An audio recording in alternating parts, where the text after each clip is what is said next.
오늘 금요 성령 기도회 가운데 주님께서 우리에게 주시는 말씀은 요한계시록 10장 1절로 11절의 말씀입니다.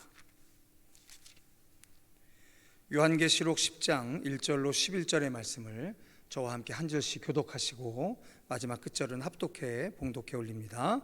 제가 먼저 읽겠습니다. 내가 또 보니 힘센 다른 천사가 구름을 입고 하늘에서 내려오는데 그 머리 위에 무지개가 있고 그 얼굴은 해 같고 그 발은 불기둥 같으며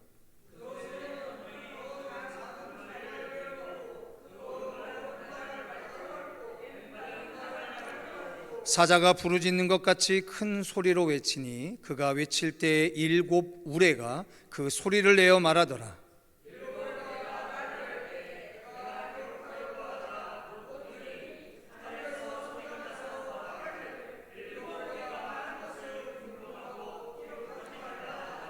내가 본 바 바다와 땅을 밟고 서 있는 천사가 하늘을 향하여 오른손을 들고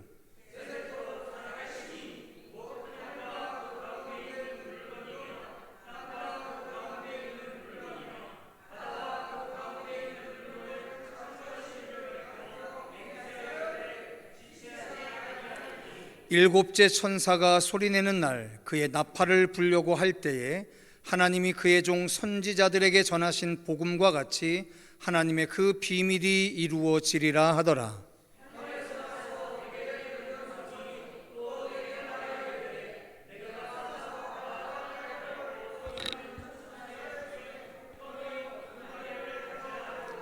내가 천사에게 나아가 작은 두루마리를 달라 한즉 천사가 이르되 갖다 먹어버리라. 내 배에는 쓰나 내 입에는 꿀같이 달리라 하거늘.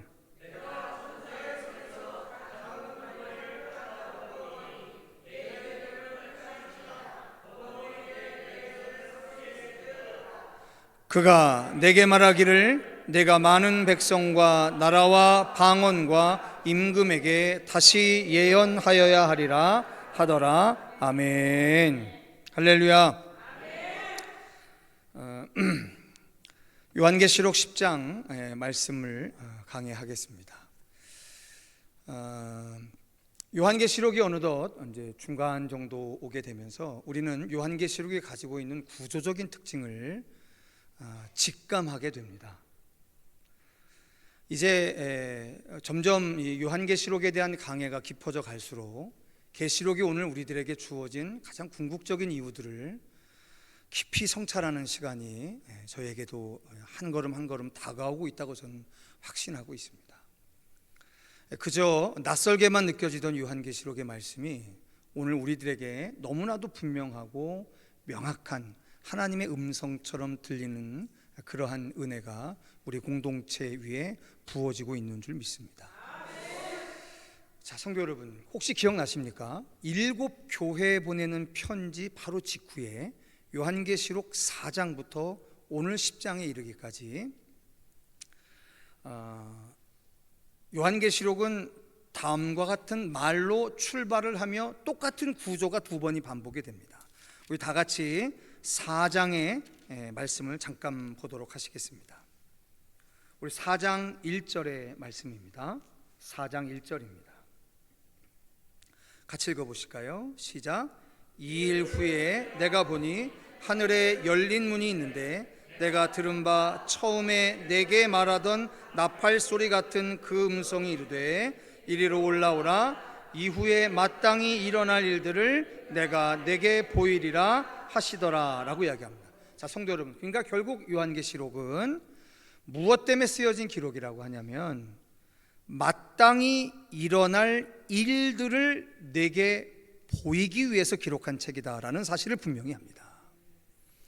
자, 마땅히 일어날 일들을 기록해주고 있는 겁니다. 마땅히 일어날 일들. 그리고 잘 아시는 것처럼 이제 7인의 심판, 7 나팔의 심판, 7 대접의 심판, 즉 7이라고 하는 심판이 3번이나 거듭된 완전한 심판의 메시지를 우리에게 전해주고 있는 거죠.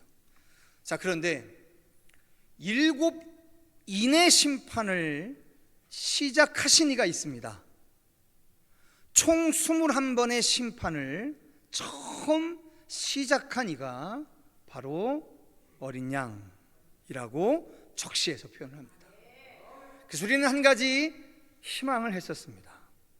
즉 심판을 시작하신 이가 누구냐면 어린 양 예수 그리스도이신 거예요. 그렇기에 그분의 심판의 종국은 우리를 향한 사랑일 것이다 라는 사실을 우리는 믿고 있는 거죠.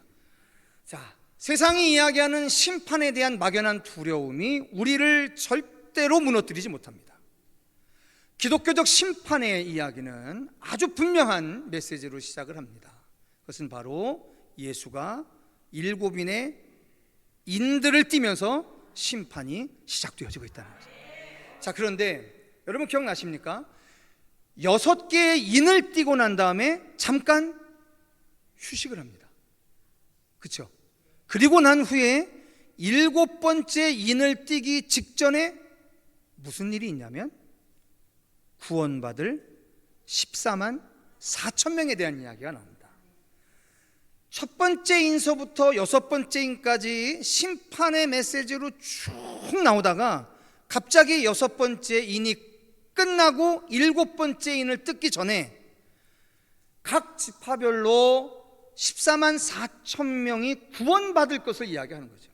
지파별로 12,000명씩 12지파 14만 4천 명.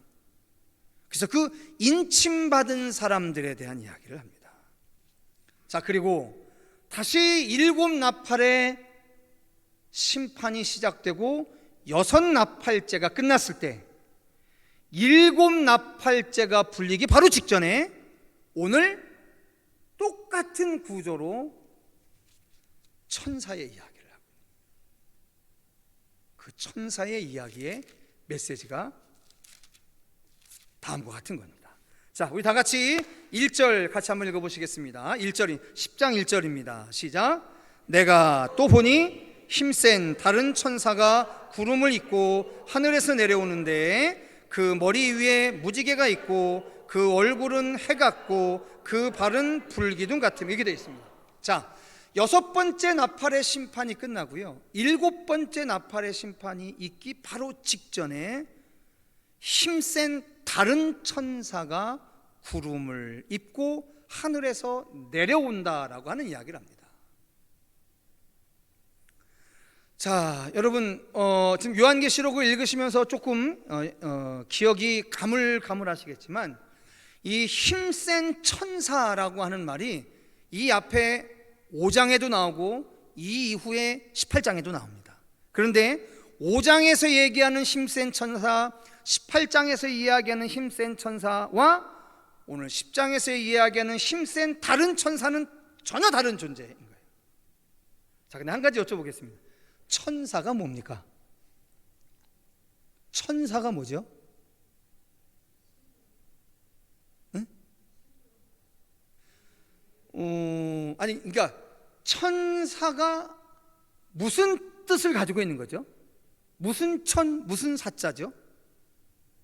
하늘천 보낼 사자죠. 그러니까 천사라고 하는 게 뭐예요? 하늘에서 보냄받은 존재라는 거예요. 여러분, 사도가 무슨 뜻이죠? 보냄받은 자라는 뜻이잖아요. 그죠?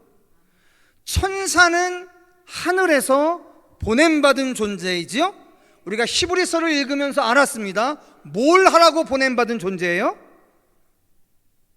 우리를 도우라고 하나님이 보낸 존재이죠. 히브리서에서 봤잖아요. 아이고. 자, 다시 말씀드립니다. 천사가 누구예요? 예, 하나님이 우리를 도우라고 하늘에서 보낸 존재. 사도는 뭐예요? 예, 마지막 때 주의 일을 하라고 세상에 보냄받은 자라는 뜻인 거죠. 그죠? 즉 천사와 사도는 비슷한 의미를 가지고 있는 존재입니다. 보냄받은 존재예요. 여러분, 보냄받은 존재라고 하는 것은 누가 있다라고 하는 걸까요? 보낸 자가 있다는 거죠. 그죠? 누군가가 보낸 이가 있는 거예요. 그죠? 아멘. 예, 누군가가 보낸 이가 있습니다. 자, 그런데 이 힘센 다른 천사가 구름을 잇고 하늘에서 내려오는데 그 머리 위에 무지개가 있답니다. 여러분, 무지개 하면 성서적으로 우리에게 어떤 의미가 있을까요? 예, 어떤 거죠? 심판이요? 무지개가 심판이에요?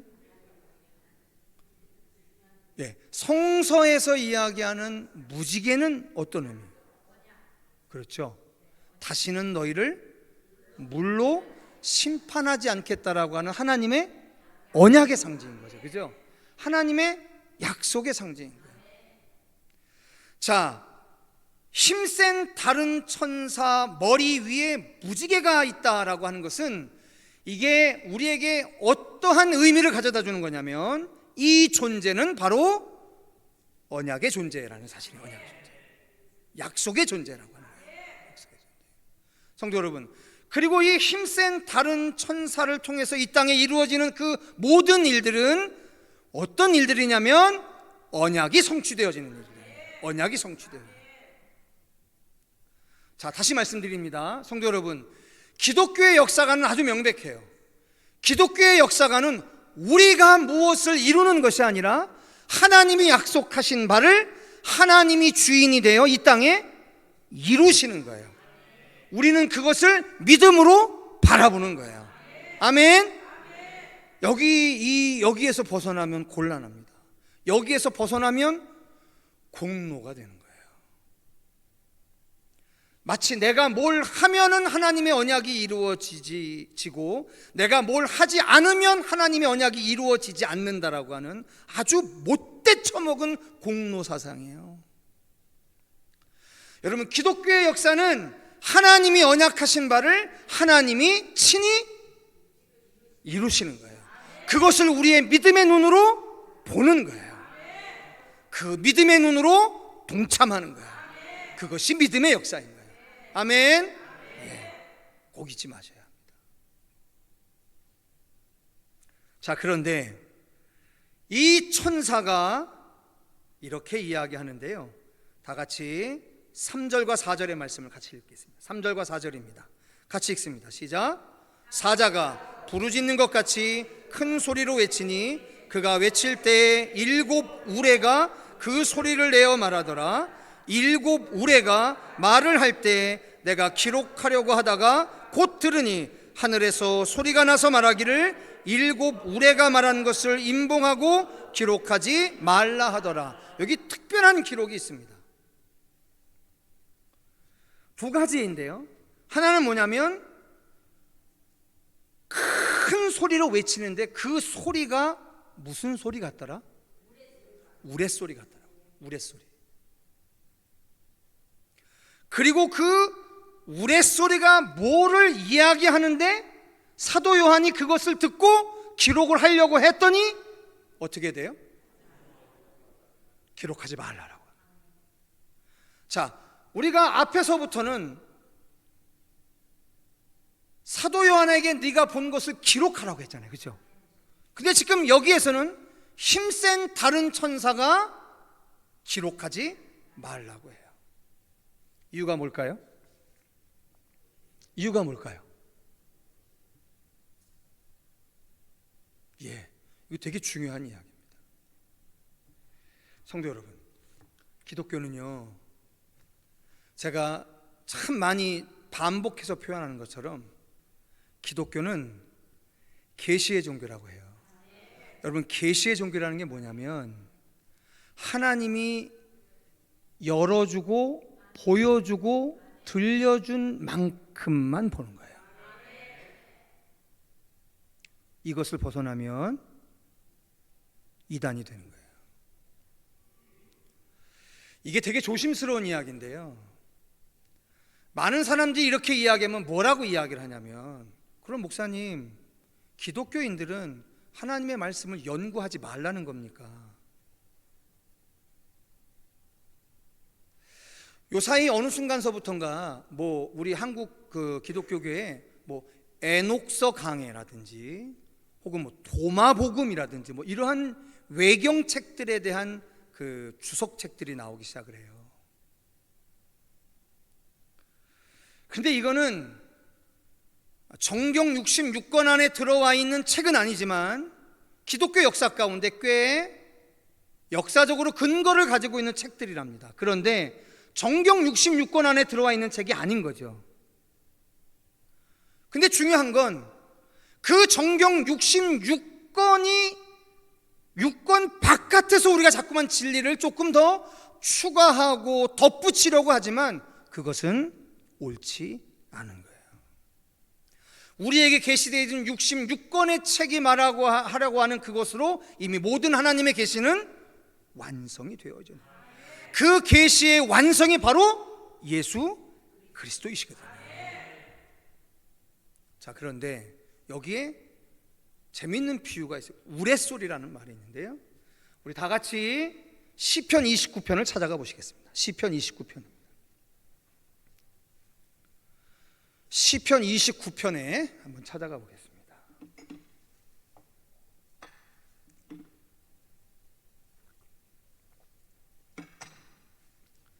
왜 우레소리라고 하는 표현을 했을까에 대한 이야기예요. 우리 다 같이 시편 29편 3절로 9절까지의 말씀을 한 목소리로 읽어봅니다. 시작. 여호와의 소리가 물 위에 있도다.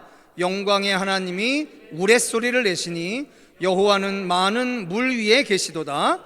여호와의 소리가 힘 있으며 여호와의 소리가 위엄차도다. 여호와의 소리가 백향목을 꺾으시며 여호와께서 레바논 백향목을 꺾어 부수시도다.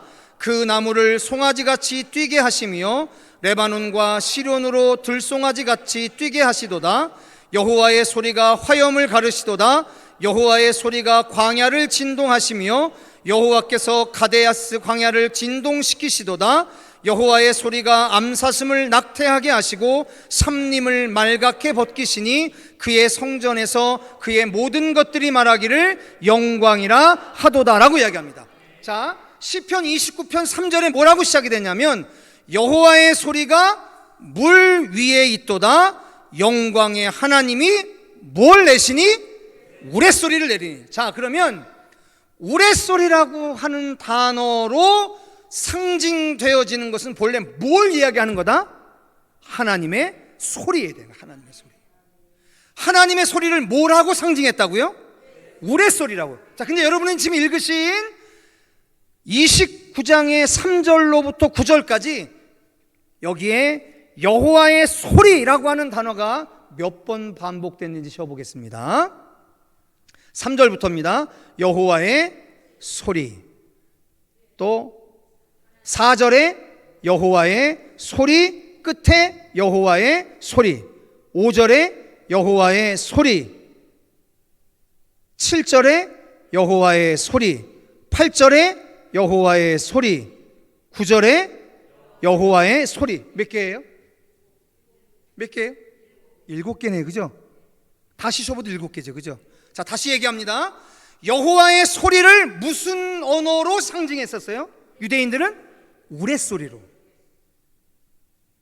근데 지금 시편 29편 3절로 9절에서 여호와의 소리, 우레소리랑 같은 뜻인 여호와의 소리가 모두 몇 번이 나왔어요? 7번이 나왔어요. 그렇죠? 그리고 여러분들이 보신 이 7 우레소리는 모두가 다 뭐에 대한 이야기들인가요? 여호와의 소리인데 어떤 소리예요? 어떤 내용이냐고요? 어떤 내용이에요? 전부 다 심판에 관련된 내용이에요. 자, 보십시오. 여호와의 소리가 물 위에 있도다. 여기서 물은 뭘까요? 노아의 방주 때 이야기를 하는 거예요. 그 뒤에 나오는 모든 소리가 여호와의 소리가 암사슴을 낙태하게 하시고 삼림을 말갛게 벗기셨다라고 얘기하잖아요. 지금 시편 29편의 3절서부터 9절까지 나와 있는 여호와의 소리의 모든 내용은 다 뭐냐면 심판과 관련된 이야기예요. 그걸 우레소리라고 하는 단어로 상징하는 거라고요. 자, 그러면 다시 요한계시록 10장으로 다시 돌아옵니다. 다시 돌아오세요. 자, 요한계시록 10장으로 다시 돌아와서 4절 같이 읽겠습니다. 4절입니다. 시작. 7 우레가 말을 할 때 내가 기록하려고 하다가 곧 들으니 하늘에서 소리가 나서 말하기를 일곱 우레가 말한 것을 인봉하고 기록하지 말라 하더라 라고 했을 때, 과연 이 일곱 우레 소리의 내용이 뭘까요? 심판의 내용이에요. 심판의. 그런데 그것을 기록하지 말라라고 합니다.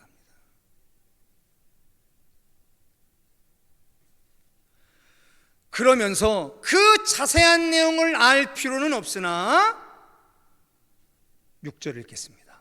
6절 읽겠습니다. 시작. 세세토록 살아계시니 곧 하늘과 그 가운데 있는 물건이며 땅과 그 가운데 있는 물건이며 바다와 그 가운데 있는 물건을 창조하신 이를 가리켜 맹세하여 이르되 지체하지 아니하리니. 할렐루야. 예, 구체적인 내용을 인봉하고 기록하지 말라 합니다. 그런데 이 일들이 어떻게 될 것이다? 지체하지 않을 것이다 라고 하는 거예요. 이루어질 것이다 라고 하는 거예요. 속히 이루어질 것이다 라고 하는 거예요. 그리고 7절 같이 읽습니다. 시작. 일곱째 천사가 소리내는 날 그의 나팔을 불려고 할 때에 하나님이 그의 종 선지자들에게 전하신 복음과 같이 하나님의 그 비밀이 이루어지리라 하더라 이렇게 되는 거예요. 할렐루야. 자, 여러분 그럼 다시 생각해 보세요. 6번째 인의 심판이 끝나고 7번째 인을 떼었을 때 요한계시록은 뭐라고 기록되어 있냐면 반 시쯤 고요하더라 이렇게 쓰여요.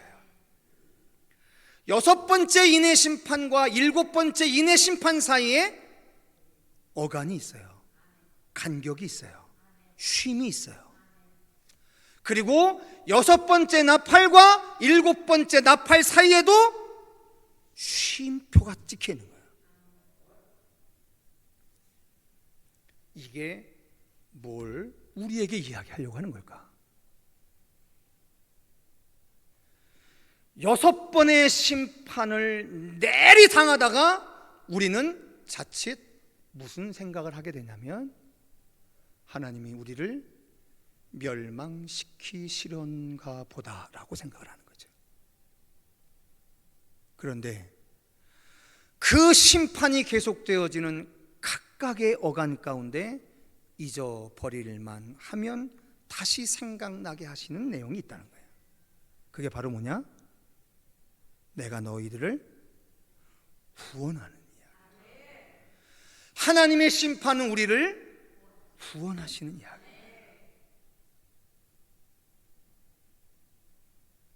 그래서 세 가지를 당부합니다. 8절로부터 11절까지 그 사실이 명확하게 믿어지거든 세 가지의 사실을 명심하라는 거예요. 첫 번째입니다. 8절 읽겠습니다. 시작. 하늘에서 나서 내게 들리던 음성이 또 내게 말하여 이르되 내가 가서 바다와 땅을 밟고 서 있는 천사의 손에 펴놓인 두루마리를 가지라라고 이야기합니다. 성도 여러분, 두루마리가 뭡니까? 말씀이죠. 이제 우리 그거 분명히 합니다.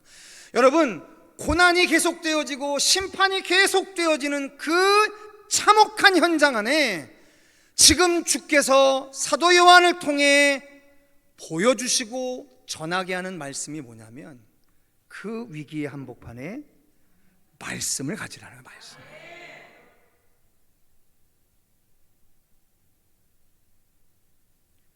두 번째입니다. 9절 읽겠습니다. 시작. 내가 천사에게 나아가 작은 두루마리를 달라 한즉 천사가 이르되 갖다 먹어버리라. 내 배에는 쓰나 내 입에는 꿀같이 달리라 하거늘. 할렐루야. 예, 이번엔 두 번째 천사의 이야기가 나옵니다. 그게 바로 뭐예요? 이번에는 아예 갖다가 먹어버리라. 갖다가 먹어버리라고 하면서 뭐라고 이야기하냐면 내 입에는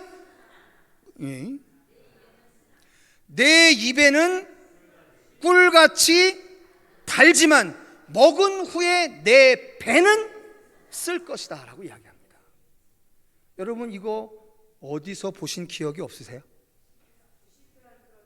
시편? 네, 그렇죠. 근데 다른 데 또 있어요. 우리 다 같이 한번 에스겔서 2장을 한번 찾아가 보시겠습니다. 에스겔서 2장입니다. 에스겔서 2장 9절로 3장 3절까지의 말씀인데요, 한번 보시겠습니다.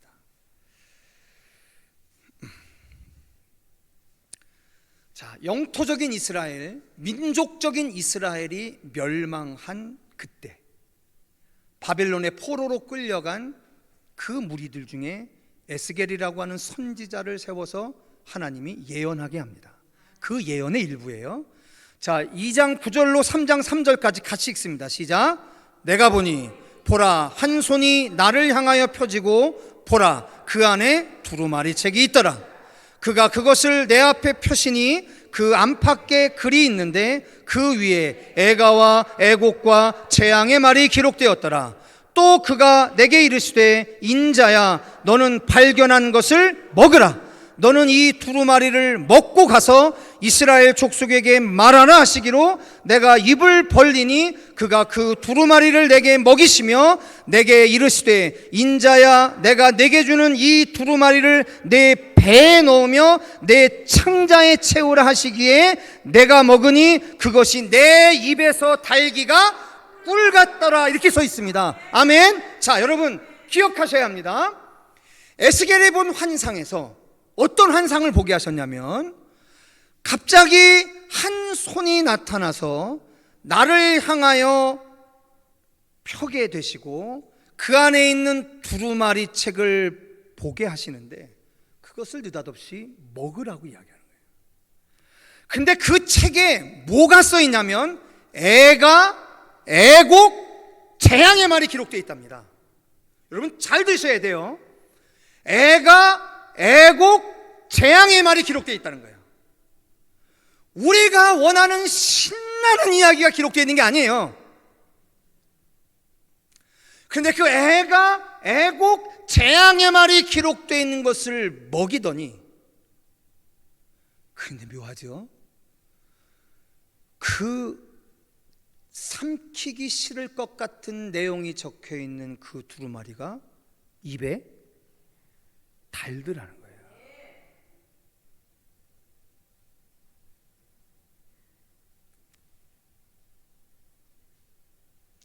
그러면서 얘기하잖아요. 이스라엘 족속에게 먹고 가서 이 두루마리를 말하라고 이야기하잖아요.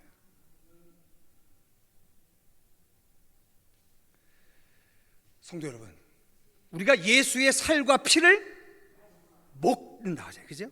먹고 마신다고 하잖아요. 그죠? 여러분, 우리가 예수의 살과 피를 먹고 마신다, 먹는다라고 하는 게 어떤 의미냐면 우리의 인생이 예수가 이 땅에서 살았던 그 삶을 살아가는 걸 의미합니다. 에스겔이 본 환상에서 보여줬던 것처럼 하나님의 말씀을 먹는다라고 하는 게 뭐냐면 그 말씀 안에 있는 내용을 내가 살아내고 살아내는 것에서 그치는 것이 아니라 그것을 말하는 삶을 살아가라는 거거든요. 근데 그 내용이 애가와 애곡과 재앙의 말이더라고요. 더 놀라운 건 애가와 애곡과 재앙의 말임에도 불구하고 입에 꿀송이처럼 달더라라고 하는 거예요. 종교와 신앙의 극단적인 분수령이 여기에서 있는 겁니다. 종교인들은 이러면 종교 생활 안 합니다. 내가 내 인생을 통해서 애가와 애곡과 재앙의 이야기를 해야 되는 형편이라고 한다면 굳이 종교 생활 안 합니다. 돈 들이고 시간 들이고 힘들여서 안 합니다. 그런데 말입니다, 신앙인들은 합니다. 왠지 아세요? 방금 여러분들이 읽었던 시편 29편에 여호와의 소리가 우레소리이고 여호와의 소리가 심판의 소리라고 하면서 그 맨 끝이 뭘로 끝나냐면 하나님의 성전에서 그것을 영광으로 받아. 그래서 십자가가 영광이 되는 거예요.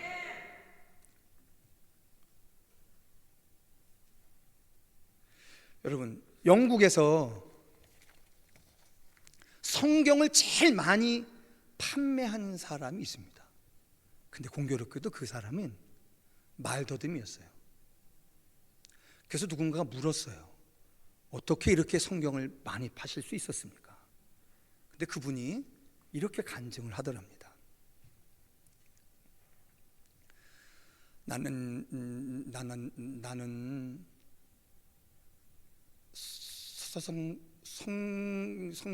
성경을 팔 때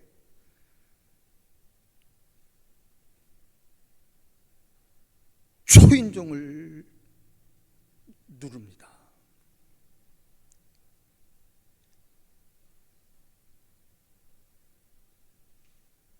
그러면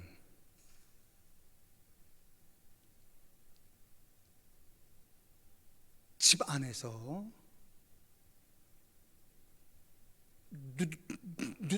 누구세요? 라고 합니다.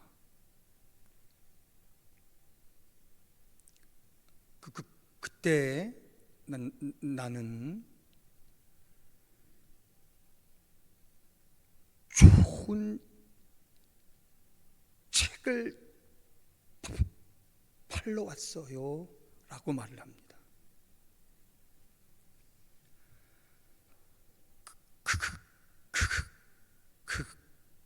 그러면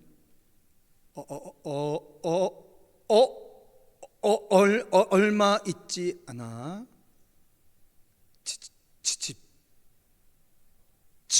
집 안에 있는 사람이 문을 열어줍니다.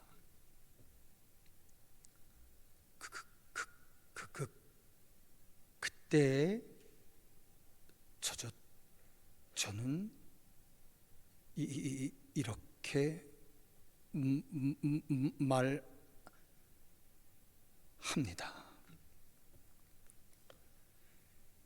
이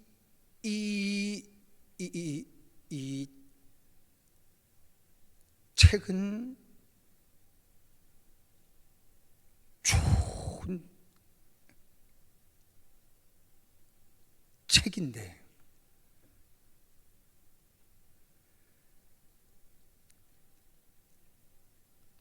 내가 다 읽어 드릴까요? 그냥 사시겠습니까? 모든 사람이 그 선택지에서 그 책을 사줬다는 거예요. 성도 여러분,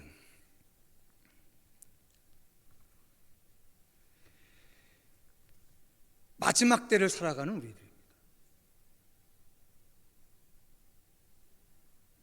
이 세상이 과연 종말에 나타나는 하나님의 영광을 누구를 통해서 보게 될 것이다라고 예상하십니까?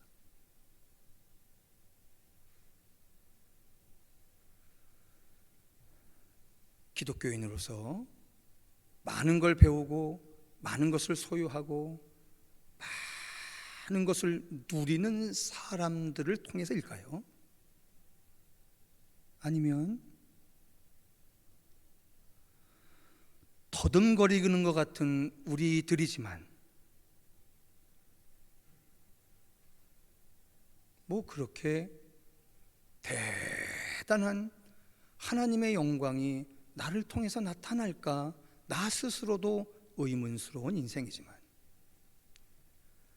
오늘 11절의 끝에 말하고 있는 것처럼 그가 내게 말하기를 내가 많은 백성과 나라와 방언과 임금에게 다시 예언하여야 하리라 라고 하는 말씀처럼 예수의 그리스도 되심을 예언하는 인생을 통해서일까? 저는 성서를 아무리 읽어봐도 마지막 때의 하나님의 역사의 주인공은